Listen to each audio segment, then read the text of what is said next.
नमस्कार दोस्तों।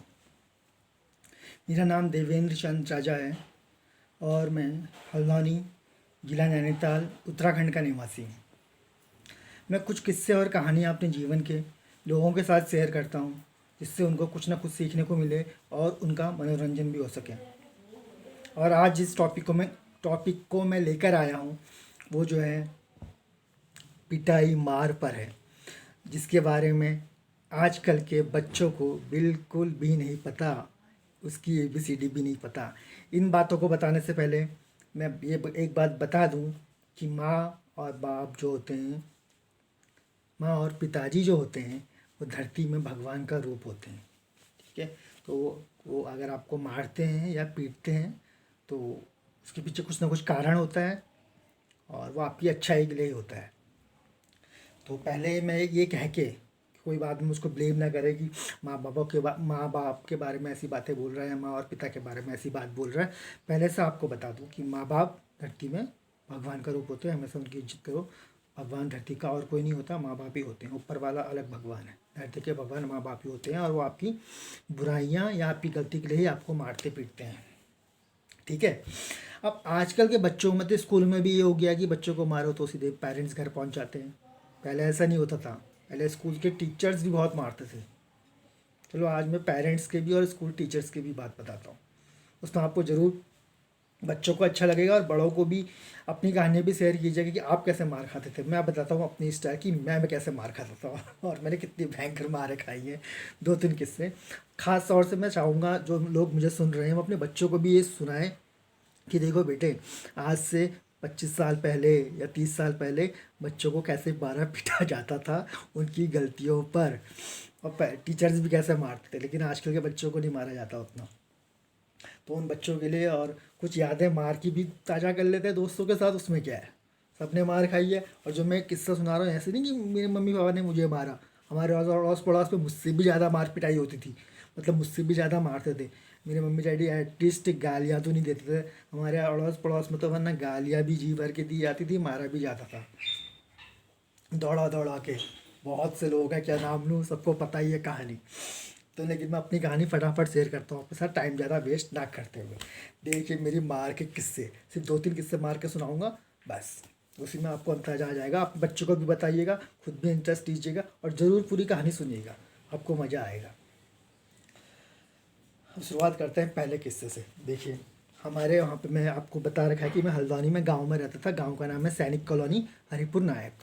तो हमारे यहाँ पे खेत था, हमारे और मेरे ताऊ जी का मिक्स, करीब 8.5 बीघा। ठीक है। उसमें से आधा बीघा आगे घर और आंगन वागन था। घर भी हमारा पहले छोटा सा था, 2 कमरों का खाली। और पीछे पूरा खेत था लंबाई में ऐसे, करीब 100 मीटर लंबा मान लो।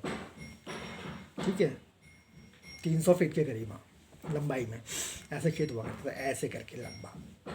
तो उसमें हम शुरुआत में तो गेहूँ बोते थे, लास्ट में बोते थे चने। गेहूँ और चने की पैदावार जो होती है एक ही मौसम में होती है। देखो साथ साथ मैं ज्ञान की बातें भी बताता हूँ आपको। ये रबी फसलें होती हैं। ठीक है, रबी की फसलों में गेहूँ और चना साथ में होता है। तो हम लोग खेत के आगे गेहूँ लगाते थे और पीछे लगाते थे चना। तो मैं होऊंगा मुश्किल से 10 साल का। तो गेहूँ जब बड़े हो जाते, गेहूँ की बालियों में यहाँ कब वो तोते बहुत आते थे। वो तोते जो है गेहूँ की बालियाँ खाते थे। आज से 30 साल पहले तो बहुत ही तोते आते थे। आजकल तो तोते दिखने ही खत्म हो गए हैं यहाँ पे हल्द्वानी के अंदर। पहले तो इतने तोते आते थे गेहूँ खाने के लिए, बहुत ही बड़ी तादाद में तोते आते थे। तो गेहूँ लगे थे, गेहूँ के पीछे चने लगे हुए थे, चने भी लगे हुए थे। तो डैडी ने हमको भेजा था, जाओ, हम लोग जाते थे खेत में तोते भगाने के लिए। ठीक है। तो हम खेत में गए थे लास्ट में, और लास्ट में चने लगा रखे थे। चने छोटे छोटे हो रखे थे, लेकिन मैं क्या इतना बड़ा, मैं मेरी बुद्धि काम नहीं करी उस समय। 10 साल का था मैं, और बच्चों को लेके उनके खेत में नहीं खेल रहा हूँ जहाँ खाली खेत है, जहाँ चने लगा रखे हैं। चने के ऊपर हम लोग खेल रहे छूने का एक दूसरे को।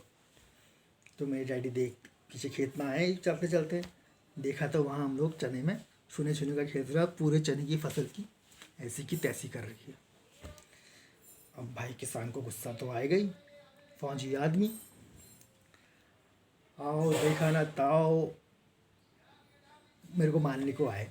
तो मैं घर की तरफ को भागा। तो लगाओ 300 फीट मैं दौड़ रहा था घर की तरफ को, और डैडी मेरे पीछे पत्थर मारते बिला रहे, पत्थर। कोई चिंता नहीं, पत्थर लग भी जाए तो इसको अकल आ जाएगी करके। पैर की, तो पैर में मार रहे थे ना, ये सर में नहीं मारते पिताजी, पैर में पत्थर मार। तो और तो जैसे तैसे मैं घर पहुंचा। तो लगाओ, मतलब चने के जो पौधे थे उनके तो हमने कर दी थी सब कुछ, एक छपाछट खेल रहे थे उसी के ऊपर। लेकिन वो मुझे किससे याद आता है, पूरा मैं फिर 300 फीट घर तक का दौड़ाऊँगा। और पीछे से डैडी पत्थर मारते हुए आ रहे थे। बहुत घर में आके फिर बहुत पिटाई हुई, बहुत ज़्यादा, बहुत रोया। वो याद रहता है, लेकिन आदमी टेंशन में है और किस में क्या कर जाता है। तो ये पहला किस्सा सोचो, चने के खेत रोक दिया हमने ये पत्थर लेते हुए मारते हुए पीछे आ रहे। ये किस्सा उतना फ़नी नहीं था। दूसरा किस्सा सुनाता हूँ, ये ज़्यादा फ़नी है उससे।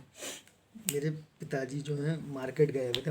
मार्केट हमारे घर से 3 किलोमीटर ज़्यादा दूरी पे रहता है, ठीक है। तो हमारे घर के आगे पे आड़ू का पेड़ था। थोड़ा धीरे धीरे इसलिए सुना रहा हूँ कि कहीं सुन ना ले करके। आड़ू का पेड़ था। आड़ू के पेड़ में एक टहनी थी, उसमें आड़ू लगे हुए थे। हम लोग आड़ू तोड़ते हुए खेल रहे थे, तो वो टहनी जो है मुझसे, आड़ू के पेड़ में टहनी जो है वो टूट गई। तो टूट गई। अब मैं डर गया, ये बाजार से आएंगे अगर पिताजी तो मारेंगे मुझे बहुत, क्या करूँ क्या करूँ क्या करूँ। तब मैं करीब हो गया हूँ 13-14 साल का, ठीक है, 14-15 साल का हो गया हूँ। हाँ, तो मैंने क्या करा, जो आड़ू का पेड़ था यूँ, उसमें जो ये टहनी थी जो टूट गई थी, इस टहनी पे मैंने यहाँ पे थोड़ा सा मिट्टी लगा दी, मिट्टी, और एक रस्सी पकड़ के उसको ऊपर कहीं बांध दिया ताकि ये टूटा हुआ ना लगे। और पूरा तोड़ के अलग भी नहीं, क्योंकि बहुत आड़ू लगे थे उसमें। अब पिताजी मेरे मार्केट से आते हैं, जैसे ही आते हैं तो उनकी नज़र पड़ती है उसी पे, और रस्सी जो मैंने बांधी थी और टूटे हुए टहनी पे। तो उन्होंने आओ देखा रहता हो, बोला ये किसने किया। छोटे भाई बहन होते ही खुराब आती है, सीधे मेरी तरफ उंगली कर दी, इसने किया। बस एक लाए 5-6 फीट का डंडा। उन दिनों हमारे घरों में पटखाट हुआ करती थी, पटखाट। पटखाट में 4 टांगें होती हैं और ऊपर सिंपल लकड़ी का होता है, उसे पटखाट बोला जाता है इस तरफ को। और जगह पता नहीं, चारपाई, मतलब चारपाई हुई लेकिन पटखाट एक स्पेशल नाम दिया गया है। तो मैं उस चारपाई के अंदर घुस गया डर के मारे कि अब मुझे मार पीटेंगी। डैडी ने कुछ नहीं देखा, चारपाई के अंदर ही डंडे से ताड़ ताड़ ताड़ ताड़ मारे, 7-8 पूरी जान से मारे उन्हें। अंदर ही रोते रहा। फिर बाहर निकला तो मैं रुकने, मतलब बचने के लिए हाथ और पैर ऐसे ऐसे कर रहा था। तो भाई साहब इतनी तेज की मारा था ना, जहाँ जहाँ डंडों से लगी थी वहाँ वहाँ काले निशान पड़ गया था, काला निशान, पैर में भी हाथ में भी। 10-15-20 दिन बाद गया वो निशान। इतनी भयंकर मार पीटी थी, आड़ू का पूरी एक टहनी तोड़ के नीचे कर दी थी। तो मतलब उनसे मैं होता था यार, आदमी को टेंशन होता था, और हम इतना गलत भी कर रहे हैं तो मार तो खा लेंगे ही। तो वो मार याद आती है। इसने भी अपनी गलती थी, वो तोड़ दिया था अच्छा खासा टहनी। जबकि घर वाले बोलते थे पेड़ में मत जाया करो, हमसे बोला करो हम तोड़ के आड़ू देंगे। नहीं जी, अपना हीरो बन रहे हैं। आड़ू के पेड़ में जला, वैसे ही टुटाक करके टूट गई वो। तो इतनी तेज की मार की, हाथों में और पैरों में काले निशान। चारपाई के अंदर घुसा था, आधे 1 घंटे बाद निकला तो सब काला काला हुआ। फिर वही मम्मी डैडी की लड़ाई। फिर खुद ही साफ सही भी करेंगे, तेल में वो, मतलब तेल वेल लगाया, नमक वमक लगाया, साफ वो धोया हो गया, फिर धीरे धीरे सही हो गया। लेकिन मार की बात कर रहा हूँ आज की डेट में। बच्चे बताओ, अगर बच्चों को ज़रूर सुनाना, बच्चों ऐसी मार खा सकते हो? नहीं खा सकते, मतलब ही नहीं होता है। अब एक लास्ट किस्सा, जो मैंने लास्ट मार खाई थी अपने पापा से, वो खाई थी, किस उम्र में खाई होगी सोचो। चलो उम्र छोड़ो यार। बीएससी फाइनल ईयर था, बीएससी का फाइनल ईयर था। क्रिकेट का बहुत शौक था, गली मोहल्ले में क्रिकेट खेलते रहते थे। तो मैं अपना एक घर छोड़ के क्रिकेट खेलने में लगा हुआ था, बैटिंग कर रहा था, बैटिंग। तो मेरे पिताजी ने बोला कि मम्मी की तबीयत ख़राब हो रही है, उसको हॉस्पिटल मम्मी के साथ चले जा। मैंने कहा मैं नहीं जा रहा हूँ, मैं क्रिकेट खेलने में लगा था। तो फिर मम्मी अकेले चली गई। 1 किलोमीटर, मैंने पहले भी बता रखा है, डॉक्टर शर्मा रहते थे, 1-1.5 किलोमीटर कुसुमखेड़ा में डॉक्टर शर्मा का हॉस्पिटल था। मुझे अभी भी डर लग रही है सुनाने में, इसलिए मैं थोड़ा धीरे सुना रहा हूँ। तो मम्मी अकेले चली गई, ठीक है। मैं डैडी ने 5-6 बार बोला मुझसे, जा क्यों नहीं रहा है, मम्मी के साथ चले जा, अस्पताल चले जा। मैंने कहा मैं नहीं जा रहा, मैं नहीं जा रहा, मैं नहीं जा रहा करके मैं नहीं गया। बाद में क्रिकेट विकेट खेल के आराम से घर को आ रहा था मैं। एक घर छोड़ के दूसरा घर था, उसी के आगे खेल रहा था गली में। जैसे ही घर पहुंचा, डैडी एक 6-6.5 फीट का सूखा डंडा, मतलब डंडा लेके खड़े थे। और जैसे ही मैं आया, उन्होंने ऐसे ऐसे ऐसे ऐसे मारना शुरू कर दिया, नीचे से ऊपर तक मारा, ऊपर से नीचे तक मारा। अब तब 20-21 साल के हो ही गए थे, गट्टी गट्टी बॉडी थी। तो मैं ऐसे खड़ा हो गया, मैं कहा मारो। वो डंडा सूखा था, थोड़ा ऊपर नीचे मारा तो उसके बाद वो टूट गया, लेकिन चोट तो लगी मुझे बहुत। डंडा टूट गया तो फिर टूटे डंडे पकड़े, उससे भी मारा था। हाँ, तब 21-21 साल का हो गया था। मैंने कहा ठीक है, मैं अब घर छोड़ के जा रहा हूँ, नहीं आऊँगा घर पे वापस। शाम को घर ही वापस आ गया। लेकिन उसके बाद से मेरे पापा ने कभी मुझे मारा नहीं। 20 साल हो गए हैं आज, 20 साल पहले मारा था, मतलब 19-20 साल हो गए। तो ये कुछ पिटाई की बातें जो याद आती हैं। देखो कैसे किस्से बचपन में, चने के पेड़ तोड़े छोटे छोटे, तब पत्थर से मार खाई, घर में आके अलग मार खाई, काम गलत किया तो आड़ू की पेड़ की इतनी बड़ी टहनी तोड़ दी, इतने अच्छे आड़ू लगे थे, तब पटखाट के अंदर घुसा था, वहाँ इतना मारा कि काले धब्बे हो गए थे। मम्मी के साथ अस्पताल जाना चाहिए था, नहीं गया। तब इतना मारा कि डंडा टूट गया, फिर उस टूटे डंडे से भी मारा, पूरी खार निकाली, लेकिन तब से नहीं मारा। तो आजकल के बच्चों को नसीहत देना चाहता हूँ कि खुशकिस्मत हो कि आजकल के माँ बाप मारते नहीं हैं। ये तो रही माँ बापों की बातें हैं। अब सुनो टीचर्स की बातें, टीचर कैसे मारते थे। और इवन ये भी बता दूँ, जब हम ट्यूशन पढ़ाते थे, हम भी बच्चों को बहुत बुरा मारते थे। मैंने तो बच्चों को इतना बुरा मारा है, ये हाथों में स्केल रख के कटाक कटाक कटाक। जो बच्चे देख रहे होंगे, जिन्होंने पढ़ा है मुझसे, वो याद रखना, मैंने ऐसा मारा है बच्चों को। लेकिन हमारे टीचर्स भी कैसे मारते थे ये बताता हूँ थोड़ा सा, 1-2 टीचर्स का बताता हूँ। मैंने 4th to 8th Woodland school है हल्द्वानी में था, उसमें पढ़ा था। तो वहाँ एक सर थे, मंडराल सर थे, वो हमको सोशल साइंस पढ़ाते थे। और सोशल साइंस में इतने लंबे लंबे आंसर होते हैं वैसे ही, और जब भी क्वेश्चन आंसर कराएंगे अगले दिन याद करने को दे देंगे। अब इतने लंबे आंसर कहाँ याद होंगे, वो या तो 1-2 होते, 8-10 होते थे। तो कभी कभी याद करते थे, और याद तो करते ही थे लेकिन भूल जाते थे, क्योंकि रट्टा मारने की आदत थी ज़्यादा। सोशल साइंस में कौन समझेगा, उसको रट्टा ही मारना पड़ता। तो अब खड़ा करेंगे सब, हाँ मुझसे ऐसे बोलते, हाँ चंद खड़े हो जा, खड़े हो गया जी। फिर आंसर दे रहे हैं, हाँ जैसे कुछ पूछ दिया उन्होंने, मुगल भारत कब आए थे, छोटा सा क्वेश्चन, सपोज मैंने सन बताने में गलती कर दी, तो भाई साहब स्टिक डंडा मंगा था, अलग ही स्टाइल रहती थी, स्टिक लेके आओ। 5-6 बच्चों को एक साथ खड़ा करते थे, सबसे पूरी क्लास में। फिर जैसे पूरी क्लास में हमारे 40 बच्चे होंगे, 40 में से माना उन्होंने 12 से पूछा, 12 में से 5 ने जवाब नहीं दिया, तो 5 बच्चे खड़े रहेंगे, फिर स्टिक आएगी। जब पहले बच्चे को मार रही होगी ना, बाकी 3 जो थे वैसे ही काँप रहे थे, ऐसे काँपते थे। तो वैसे ही मेरे साथ भी होता था, जैसे मेरे से पहले 4 खड़े हैं तो पहले उनको मार पीटेगी, फिर मेरा नंबर आएगा। तो भाई साहब हाथ में जब पड़ती थी ना इतनी तेज की चीख निकलती थी, और पूरा जैसे मैं बता रहा हूँ पापा घर में मारते थे वैसा काला भाव पड़ता था। और जो हाथ जैसे जिसने पीछे करा, डंडा मारा, सीधा हाथ पीछे करा तो उसका एक डंडा बढ़ गया। वो 4 डंडे मारा करते थे, 4 गिन के, लेकिन जैसे अगर मारा और मैंने पीछे कर दिया तो मेरा एक डंडा बढ़ जाएगा, 5 हो जाएंगे। तो हाथ तो पीछे करना ही नहीं हुआ, जो करते थे किसी किसी के तो 10, 12, 13 तक भी पहुँचते थे। तो उनकी पिटाई याद है, ऐसे हाथ करना हुआ, सीधे आँख बंद करते रहे, 4 खाने में पूरा बदन अंदर तक काँप जाता था शरीर। वो जमाना था टीचर्स का मार खाने का। ठीक है, आजकल के टीचर नहीं मारते कुछ, आजकल तो बच्चों को इतना भी करो तो पेरेंट्स आ जाएंगे घर से, हमारे बच्चे को मार कैसे दिया, क्योंकि बच्चों को मारने की अथॉरिटी गवर्नमेंट ने छीन ली है। लेकिन हमने उस ज़माने में पढ़ाई की कि टीचर जी भर के मारता था, घर का सारा गुस्सा जो है स्कूल में ही निकालता था। तो देखो गुरु भी देवता समान, गुरु ब्रह्मा गुरु विष्णु गुरु देवा महेश्वर गुरु साक्षात परम ब्रह्म तस्मै श्री गुरुदेवाय नमः।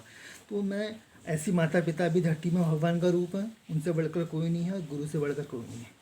लेकिन उनकी मारपीट के बारे में मैं इसलिए बताना चाह रहा हूँ, खासकर से आपका मनोरंजन करने के लिए किससे कुछ बातें मुझे भी याद आ गई। अब तो हम फनी के तौर पे लेते हैं, और ख़ासतौर से उन बच्चों के लिए जिनको मारते नहीं हैं आज की डेट में, उनको पता नहीं है कि मार क्या होती है।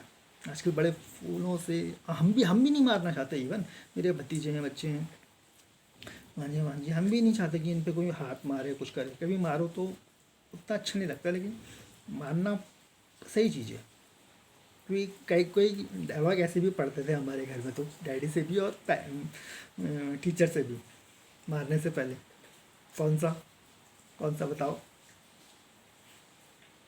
लातों के भूत बातों से नहीं मानते। उसके बाद तड़ाक तड़ाक।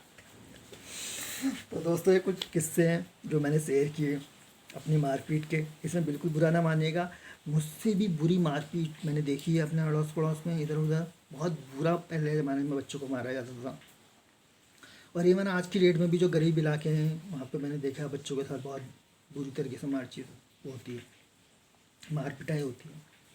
और मॉब लिंचिंग के बारे में तो आप जानते ही होंगे। उसमें तो घर वाले नहीं मारते, बाहर वाले आके कोई मारता, और ऐसे मारता है कि जान से मार देता है।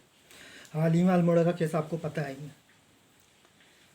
ये सब गलत चीज़ें हैं, वो तो मॉब लिंचिंग छोड़ो, चलो अवॉइड करते हैं उन चीज़ों को, अभी नहीं होना चाहिए। ये बातें मैं यहीं पे समाप्त करता हूँ। उम्मीद करता हूँ कि आपको मेरे किस्से कहानियाँ पसंद आए होंगे। इससे आपको सीख ये मिली कि जो भी मारते हैं आपकी भलाई के लिए ही मारते हैं। और आजकल के बच्चों को ज़रूर दिखाना है कि किस तरीके से पहले ज़माने में मारा जाता था, और उनको कहानियाँ सुनाने की आदत डालो। कहानियाँ सुनाने की आदत डालो, क्योंकि कहानियाँ सुनने की आदत बहुत अच्छी आदतें हैं। यूट्यूब रहेगा नहीं रहेगा, कुछ मशीनरी रहेगी नहीं रहेगी, लेकिन ये ज़ुबान से सुनी हुई कान में जो बात जाएगी वो रहेगी। जब त्रेता युग की रामायण और सतयुग के पुराण और वेद और ग्रंथ सुन के लिखे गए हैं, समझे गए हैं, तो आप मेरी कहानियाँ क्यों नहीं सुन सकते? इनको सुनिए और अपने बच्चों को भी सुनाइए। अगर आपको पसंद आए हों, या आपके मनोरंजन के लिए था और शिक्षा के लिए था कि आजकल के बच्चों को भी मत मारिए, ज़्यादा मत मारिए, हर थोड़ा थोड़ा सा मार दीजिए कीजिए। थोड़ा फ़नी मोमेंट्स के तौर पे शेयर किया। माँ बाप की इज्जत कीजिए, गुरु की इज्जत कीजिए, और ज़्यादा क्या बोलूँ। अब उम्मीद करता हूँ कि आपको पसंद आया होगा। अगर आपको पसंद ना भी आया होगा तो प्लीज़ सब्सक्राइब करना। अभी कोरोना का टाइम है, लॉकडाउन का टाइम है, मैं कंटेंट सोच रखा है, मैं बाहर जाके फील्ड में निकल के बहुत अच्छे कंटेंट्स आपके लिए लाने वाला हूँ उत्तराखंड से। और मेरे चैनल को प्लीज़ सब्सक्राइब कीजिएगा, अपने दोस्तों से, अपनी फैमिली के मेंबर्स से सब्सक्राइब करवाइएगा। खाली दोस्त लोग सब्सक्राइब करके बैठे हैं ऐसा नहीं। अगर आपको थोड़ा बहुत भी अच्छा लगा है तो आपकी फैमिली के मेंबर्स और अपने दोस्तों से इस चैनल को ज़रूर सब्सक्राइब करना। पसंद आए तो लाइक करना, दोस्तों के साथ शेयर करना, और अच्छे अच्छे कुछ कमेंट्स कर देना यार।